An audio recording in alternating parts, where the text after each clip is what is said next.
दोस्तों, अगर आप लोग भी विदेश में जा करके जॉब करना चाहते हैं, नौकरी करना चाहते हैं और ट्राई कर रहे हैं किसी देश में जा करके काम करने के लिए और आपका काम होने वाला है, तो आपको काम कराने से पहले, वीजा लगने से पहले कौन कौन से सवाल, कौन कौन से बात अपने एजेंट या अपने ऑफिस वाले से पूछना है, इसके बारे में आज की वीडियो में आपको हम बताते हैं। इस वीडियो को पूरा आप लोग देख लीजिएगा और जाने से पहले ये सारे सवाल आप लोग अपने एजेंट या अपने ऑफिस वाले से पूछ लीजिएगा।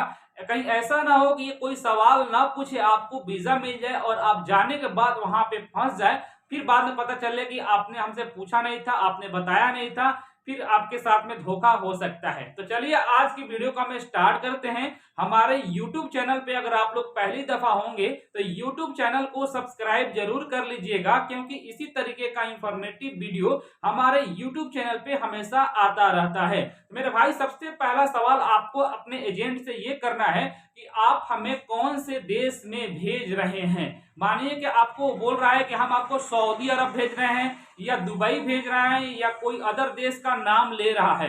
अगर मानिए कि सऊदी अरब बोले कि सऊदी अरब में हम आपको भेज रहे हैं, सऊदी अरब का आपका वीजा लगेगा, तो फिर आप उससे सवाल कीजिएगा कि सऊदी अरब में कौन से कंपनी में भेज रहे हैं, कोई कंपनी वाला है या कोई कपिल के पास में भेज रहे हैं, ये जरूर पूछ लीजिएगा। मानिए बता रहा है कि कोई कंपनी के नाम बताया, ABCD कंपनी है, उस कंपनी में आपको मैं भेज रहा हूं, तो उस कंपनी के बारे में आपको खुद से पता लगाना है और उससे पूछना भी है, उससे भी पूछ लेना है। और उसके बाद से खुद से भी आपको इन्वेस्टिगेशन करना है कि जो कंपनी के नाम एजेंट आपको बताया है वो कंपनी कैसा है। ऑनलाइन आपको सर्च करना है, रिसर्च करना है, किसी दूसरे आदमी से पूछना है। उसके बाद से फिर उससे पूछना है कि भाई ये जो कंपनी है, इस कंपनी में हमारा जो काम होगा, कौन से काम में आप हमें भेजेंगे। अपना ट्रेड आपको तो पता होगा कि आपको क्या आता है, उस काम में करा रहा है आपका काम या किसी दूसरे काम में काम करा रहा है। मानिए कि जो आपका ट्रेड है वही काम में आपका काम वहां पे होगा। उसके बाद पूछिएगा कि इस कंपनी में ड्यूटी कितने घंटे का है। ड्यूटी के बारे में पूछ लीजिएगा कि नॉर्मली जो ड्यूटी घंटा होता है वो 8 घंटा होता है एक दिन में। तो 8 घंटे अगर आप ड्यूटी करते हैं तो 8 घंटे के बाद कंपनी हमको ओवर टाइम देगी या नहीं देगी, इसके बारे में भी पता कर लीजिएगा। दूसरी चीज पूछ लीजिएगा कि एकोमोडेशन यानी कि रहने के लिए कंपनी हमको देगी या नहीं देगी। उसके बाद रहने के लिए ऑलमोस्ट सारे कंपनियां दे ही देती है, लेकिन आपको ये सवाल जरूर करना है, अपना मुंह बंद नहीं करना है। एकोमोडेशन पूछ लेना है, फिर ट्रांसपोर्टेशन पूछना है। ट्रांसपोर्टेशन का मतलब होता है कि जहां पे आप काम करेंगे तो आपके रूम से उस काम करने के जगह तक आपको गाड़ी से पहुंचाया जाएगा, फिर लाया जाएगा या नहीं लाया जाएगा, इसके बारे में, ट्रांसपोर्टेशन के बारे में आपको अपने एजेंट या अपने ऑफिस वाले से जरूर पूछ लेना है। उसके बाद से फूड के बारे में पूछ रहा है, यानी खाने के बारे में पूछना है कि कंपनी हमको खाना बना करके देगी या हमें खुद अपना खाना बनाना है। इसमें ये होता है कि बहुत बार ऐसा होता है कंपनी का खुद का मेस होता है, कंपनी खाना बनाती है और 3 टाइम आपको खाना बना करके देती है। बहुत बार ऐसा होता है कि कंपनी खाना नहीं बनाती है, खाने का जो पैसा होता है वो पैसा आपके सैलरी के साथ में आपको दे देती है, आपको खुद से खाना बना करके खाना होता है। अगर खुद से अगर आप खाना बनाएंगे तो क्या कंपनी हमें गैस देगी या नहीं देगी, गैस के साथ में चूल्हा वगैरह जो होता है सब चीज किचन प्रोवाइड करेगी या नहीं करेगी। बहुत बार ऐसा होता है कंपनी जो खाना बना करके नहीं देती है वो खाने का पैसा दे देती है। जहां पे हम लोग काम करने जाते हैं, जहां पे हमारा कैंप रहता है, वहां पे किचन रहता है, उस किचन में कंपनी की तरफ से गैस रहता है, चूल्हा रहता है, वो लोग सफाई उफाई करते हैं, बस हम लोग जा करके वहां पे खाना बनाना होता है। तो ये जरूर आप लोग पूछ लीजिएगा। दूसरी चीज ये भी पूछेगा कि कंपनी खाने के पैसा देगी या अपने पॉकेट से खुद हम लोगों को खाना पड़ेगा। बहुत बार ऐसा भी होता है कि कंपनी आपको खाना के पैसा नहीं देती है, ना खाना बना करके देती है, अपने ही पॉकेट से, अपने ही जेब से हम लोगों को खाना पड़ता है। तो ये थोड़ा सा दिक्कत वाली बात है। उसके बाद से आपको एक सवाल और करना है कि जो हमारा मेडिकल होगा, जो इंश्योरेंस होगा, मेडिकली इंश्योरेंस होगा, वो कंपनी प्रोवाइड करेगी या नहीं करेगी। मेरे भाई, मेडिकल के बारे में आप लोग जरूर पूछ लीजिएगा। और मेडिकल के बारे में इसलिए पूछ लीजिएगा क्योंकि हम लोग इंसान हैं, कोई भी भरोसा नहीं रहता है कब हमारे साथ में कौन सा हादसा हो जाए या कब हमारा तबीयत खराब हो जाए। अगर आपका मेडिकल नहीं होगा तो अगर आप जाएंगे हॉस्पिटल में तो आपका पूरा सैलरी महीने का लग जाएगा। इतना कॉस्टली, इतना महंगा वहां का हॉस्पिटल है। तो मेडिकल इंश्योरेंस जरूर प्रोवाइड करती है कंपनी। अगर कंपनी प्रोवाइड नहीं करती है तो ऐसे कंपनी में आप लोग मत जाइएगा, ये मेरा सजेस्ट रहेगा। मैं आपको माना नहीं कर रहा हूं, बस आपको मैं बता रहा हूं, क्योंकि मुझे पता है कि वहां पे ज्यादा पैसा लगता है। मेडिकली इंश्योरेंस अगर आपके पास नहीं है तो, और ये भी पूछ लीजिएगा, अगर हो सके तो पता कीजिएगा कि भाई जो कंपनी का इंश्योरेंस देती है वो कौन सा इंश्योरेंस कंपनी है और कौन से क्लास का इंश्योरेंस देगी। ये मैं क्लासेस रहता है, उसमें कैटेगरी रहता है, स्टाफ का अलग रहता है, लेबर का अलग रहता है, फॉरमैन इंजीनियर लोग का अलग रहता है।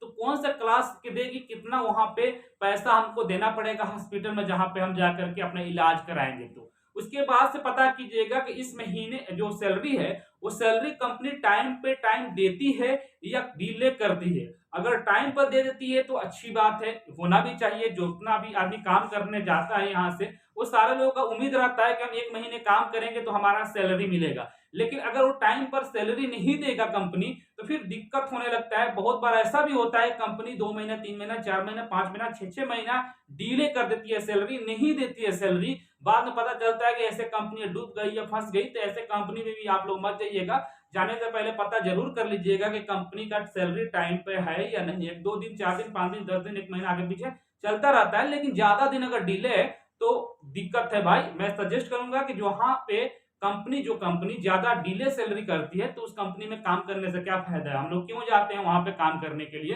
क्योंकि हमारे घर का, फैमिली का राशन पताई, खर्चा पानी सब चल सके। अगर वहां पे जाने के बाद इतना डिले सैलरी रहेगा तो फिर क्या फायदा। ये सारे सवाल आपको करना है। उसके बाद एक और सवाल करना है कि आपका छुट्टी कितने महीने के बाद मिलेगा, कितने साल के बाद आपको छुट्टी देगी कंपनी। 2 साल के बाद देगी छुट्टी या 1 साल के बाद देगी छुट्टी। जो एग्रीमेंट होता है वो 2 साल पे होगा या 1 साल का होगा। अगर 2 साल के बाद अगर छुट्टी देगी तो आने के लिए, जाने के लिए फ्लाइट का टिकट कंपनी देगी या हमें खुद अपने जेब से लेना होगा। ये जरूर पूछ लीजिएगा। बहुत बार ऐसा होता है कंपनी वाला टिकट नहीं देता, अपने बंदे को खुद से टिकट बाई करना पड़ता है। तो बहुत बार ऐसा होता है कंपनी वाला खुद टिकट देती है, राउंड टिकट देती है, आने के लिए भी और जाने के लिए भी। तो ये अच्छा होता है, लोगों को पैसा नहीं लगता है और ऐसे ही कंपनी में जाना भी चाहिए। ये भी पता कर लीजिएगा कि जितने दिन का हमको लीव मिलेगा यानी छुट्टी मिलेगा, तो छुट्टी पे जब हम आएंगे तो छुट्टी पे जितने दिन हम रहेंगे तो वहां वो छुट्टी वाला पैसा हमको देगी कंपनी या नहीं देगी। होता है, ये कंपनी करती है कि जितने दिन आप लोग छुट्टी पे रहेंगे, जितना दिन आपका छुट्टी बन रहा है, एक्स्ट्रा नहीं, जितना दिन आपका छुट्टी बन रहा है उसका पैसा कंपनी 8 घंटे के हिसाब से जोड़ करके आपके अकाउंट में भेज देती है। वो कंपनी अच्छी होती है, आपको आने जाने के लिए टिकट भी देती है। जितने दिन का छुट्टी आपका बनता है तो छुट्टी पर जब आप आएंगे तो आने के बाद आपका पैसा वो दे देती है। तो ये अच्छा होता है। ये सारा चीज आपको पूछना है। एक बात और पूछना है कि इन केस ऑफ इमरजेंसी, मानिए कि आप अपना घर, अपना फैमिली, अपना द्वार छोड़ करके, माँ बाप बच्चों को छोड़ करके आप विदेश में चले गए। वहां पे अगर आप जाते हैं तो इन केस ऑफ इमरजेंसी अगर हो जाता है, घर पे आपके फैमिली मेंबर्स में किसी का ज्यादा तबीयत खराब हो जाए या कोई बड़ा हादसा हो जाए, तो इन केस इमरजेंसी में आपको कंपनी छुट्टी देती है या नहीं देती है, इसके बारे में जरूर आप लोगों को पता कर लेना है। एक बात और पता कर लेना है मेरे भाई, सबसे इंपॉर्टेंट बात है। अगर आप लोग, खास करके ये कंपनियां में नहीं होता है, छोटे मोटे मुसासा कपिल में होता है कि जो आपका वीजा लगेगा, जो इकामा बनेगा, यानी कि जब भी हम लोग का जो वीजा मिलता है वो वीजा सिर्फ एक एंट्री परमिट रहता है। वहां जाने के बाद अपना मेडिकल फिटनेस के बाद से हमारा वीजा का पैसा देती है कंपनी। उसके बाद हमारा वीजा रिन्यूअल हो, मतलब कि इकामा बनता है, आईडी बनता है रहने के लिए 1 साल या 2 साल।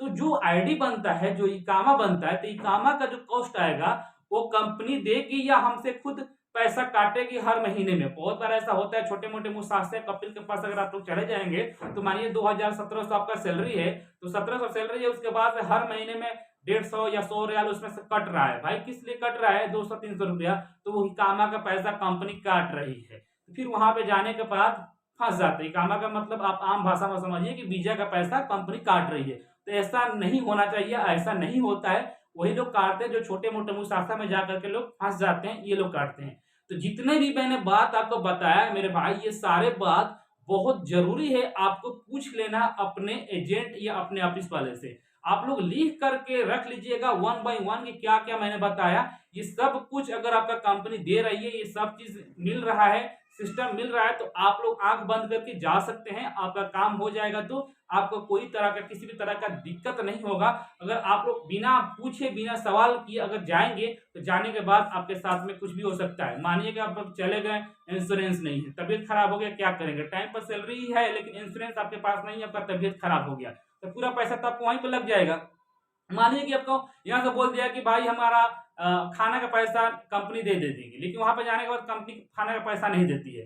तो बहुत ऐसा दिक्कत है। सबसे पहले यही काम हम लोग बोलते हैं, करते हैं कि आप लोगों को कोई भी एजेंट या कोई भी कंपनी वाला सॉरी कोई भी एजेंट या कोई भी ऑफिस वाला अगर आपको वीजा देता है या फ्लाइट का टिकट देता है तो आपको उसको वीजा को ऑनलाइन चेक करना है, ऑफर लेटर को ऑनलाइन चेक कर लेना है। जब तक कंफर्म ना हो जाए कि आपका जो वीजा ऑफर लेटर मिला है ये ओरिजिनल है या डुप्लीकेट है, उसके बाद ही अपने वीजा का जो पैसा है आप लोग दीजिएगा। बिना चेक किए और बिना वेरीफाई किए हुए अगर आप लोग देंगे तो आपके साथ में कभी भी धोखा हो सकता है। तो उम्मीद करते हैं सारे चीज आप लोगों को समझ में आ गया होगा। अगर हमारा वीडियो समझ में आया होगा तो आप लोग इस वीडियो को जितना हो सके लाइक कीजिएगा, कमेंट भी करके जवाब दीजिएगा और जितना हो सके शेयर कीजिएगा, ताकि अगर एक शेयर करेंगे तो दूसरे लोगों को भी पता चल जाए कि कंपनी में जाने से पहले अपने एजेंट या अपने ऑफिस वाले से कौन कौन से सवाल हमें करना चाहिए और कौन कौन से सवाल अनिवार्य है करना। Thank you so much for watching the video.